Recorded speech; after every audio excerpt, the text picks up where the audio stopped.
Hello, everyone. Welcome to Friday, July 15th, 2022. Your day weather podcast is being brought to you by Cowboy State Daily. Cowboy State Daily has more original Wyoming news content than any other news organization in the state. Cowboy State Daily. Sign up for their daily newsletter and check them out on their Facebook page. Well, if it feels like it's a little tropical out there with the muggy, very warm conditions we had, especially overnight, there's a good reason. Air is coming right out of southwest and western areas of Mexico near the Gulf of California and all the way up here into the central, southern, and the northern Rockies. So we're getting a visit today from the subtropics. You can just really feel it in the air. That high humidity air means thunderstorms are going to be likely. We already had some overnight showers and thunderstorms develop, and it's going to be a busy day of showers and thunderstorms in the region, and there's going to be heavy rain with some of these showers and storms. I especially want to talk about the mountain terrain, especially in the burn scars of Colorado and southern Wyoming. We need to watch out for flash flooding today. Now, as the high pressure shifts a little bit, drier air does come in over the weekend. So the thunderstorm chances drop considerably Saturday and especially on Sunday. So today's the best chance of thunderstorms for most of you, except for the southern areas where the threat will remain. The heat is going to continue, although there is a bit of a weak cool front that may drop temperatures a bit by Tuesday. Through Monday, be ready for just lots of hot conditions in the 80s and some 90s. Satellite photo tells a lot. Here's that subtropical moisture right on top of the region. It's pretty extensive and it's thick. It's not only in the middle to upper layers of the atmosphere, but it goes all the way down to the ground. And if you see these areas right here, where there's a couple of touches of blue, there's a couple of weather disturbances that are in the pattern right here. We'll draw them as little X's. These little X's basically are little pockets of energy that cause the atmosphere to go up and become unstable, and they're going to travel like this today and into tonight around the ridge of the high pressure, and that's what's going to get shower and thunderstorm activity going along this axis as well. And already you can see from the radar this morning, there's already some shower activity here in the west just from overnight. Now, this is without the heat of the day. Once the heat of the day gets going, the shower and thunderstorm coverage will expand. This is by afternoon. And you can see the deeper moisture in the blue here and the darker greens.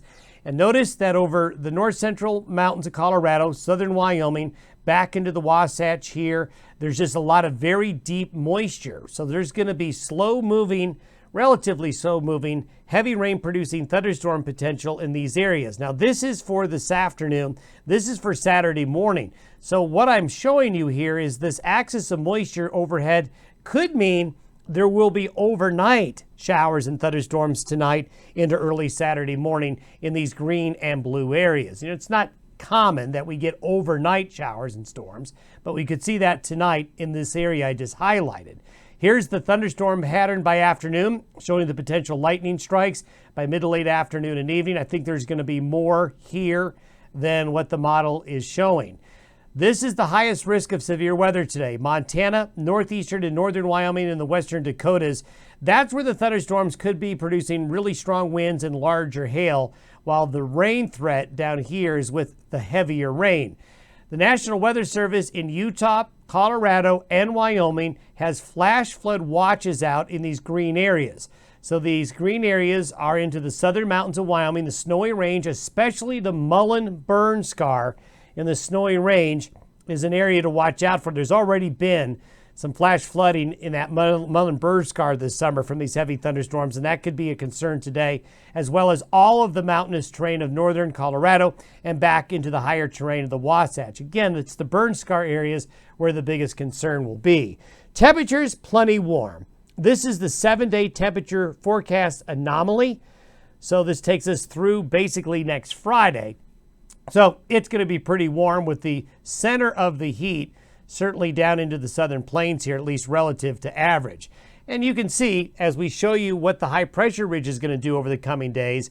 We talk about the door opening and the door closing, the subtropical moisture. So when the high is in eastern Colorado or further east, the clockwise flow of air just opens the door. So the door's open as you saw in the satellite photo. However, look what happens by Monday. The high pressure ridge retreats to the west. By next Thursday, it stays there.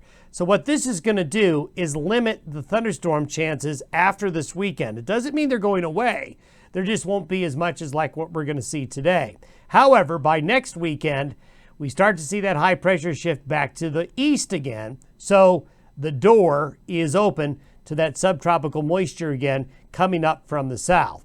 So the door opens, the door closes as we go forward. So we'll go back. This is where we are today. Door open, door closes. Do notice this cool front right here going across the Dakotas. That will make Tuesday and Wednesday of next week a little bit cooler. But we're going to see that high pressure still dominating for the most part and getting strong again, but also subtropical moisture by next weekend. Have yourself a good weekend. We'll see you.